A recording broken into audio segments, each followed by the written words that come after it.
السلام علیکم ورحمۃ اللہ وبرکاتہ۔ سورۃ القصص کے 21ویں ایپیسوڈ میں خوش آمدید۔ وَكَمْ أَهْلَكْنَا مِن قَرْيَةٍ بَطِرَتْ مَعِيشَتَهَا فَتِلْكَ مَسَاكِنُهُمْ لَمْ تُسْكَنْ مِن بَعْدِهِمْ إِلَّا قَلِيلًا وَكُنَّا نَحْنُ الْوَارِثِينَ۔ اللہ کے نام سے شروع کرتا ہوں جو بڑا مہربان نہایت رحم والا ہے۔ ہم نے بہت سارے ممالک کو تباہ کر دیا ہے جو اپنی دولت پر فخر کرتے تھے۔ وہ حویلی جن میں وہ مقیم تھے ان کے بعد ان میں سے کچھ کے علاوہ کوئی نہیں تھا۔ در حقیقت ہم ان سب کے وارث ہیں۔ مکہ مکرمہ کے باشندوں کا ایک بڑا طبقہ اللہ کے نام پر ملک بدر ہونے کے خوف سے حضرت محمد مصطفیٰ صلی اللہ علیہ وسلم کی پیروی کرنے میں ہچکچا رہا تھا۔ ان کا خیال تھا کہ اگر اسلام قبول نہیں کیا گیا تو وہ مکہ مکرمہ میں آرام سے زندگی گزاریں گے۔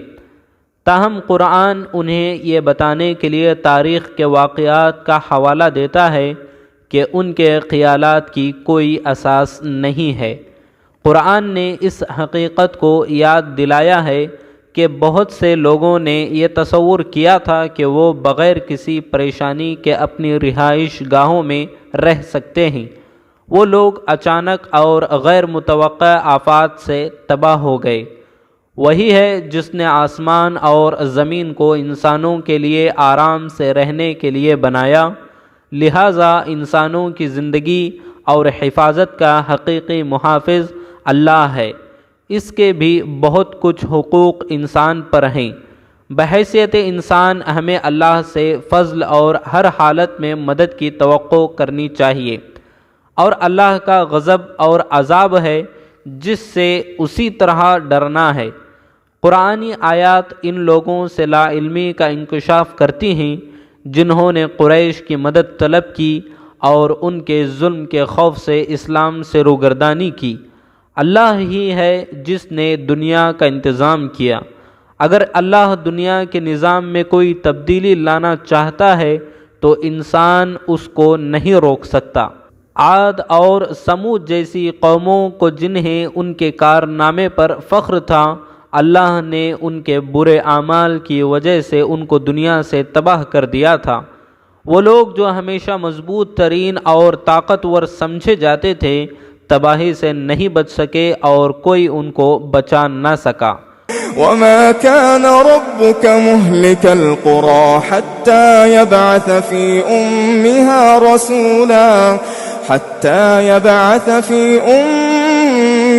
رَسُولًا يَتْلُو عَلَيْهِمْ آيَاتِنَا وَمَا كُنَّا مُهْلِكِ الْقُرَى إِلَّا وَأَهْلُهَا ظَالِمُونَ۔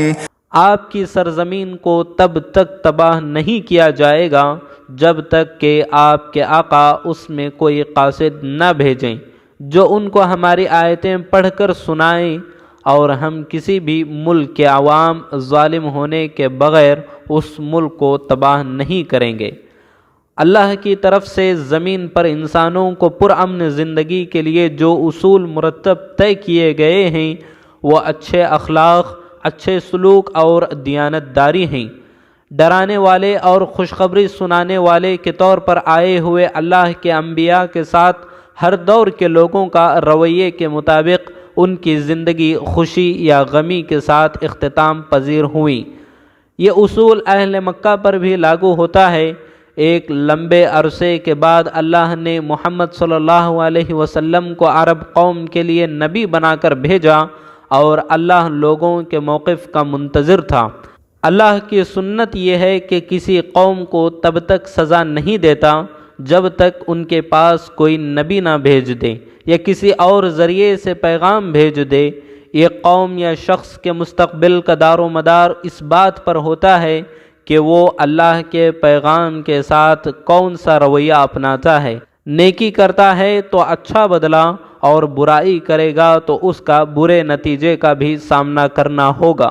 جب تک علاقے کے لوگ نیکی اور انصاف پر قائم رہتے ہیں تب تک انہیں ہلاک نہیں کیا جائے گا، لیکن جب کسی قوم کی پہچان ظلم اور ناانصافی بن جائے تو اسے ہر طرف سے مصیبت گھیر لیتی ہے۔